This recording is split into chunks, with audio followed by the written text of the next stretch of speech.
Hello everyone, welcome to another video to my channel. So today I decide to give you another advice about business. Why I decide to share this video with you? Because on this beach, maybe 1.5 years ago, I made my second decision to become a professional in my industry or network marketing industry.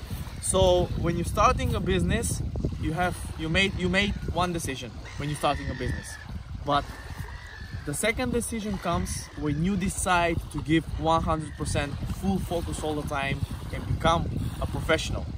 I was alone here in our event 1 year ago, and today I have 20 people with me, and I'm planning in the next 2 months to make an event for all of my team. So quick tip for you: made your first decision, made your second decision, and become a professional in your industry.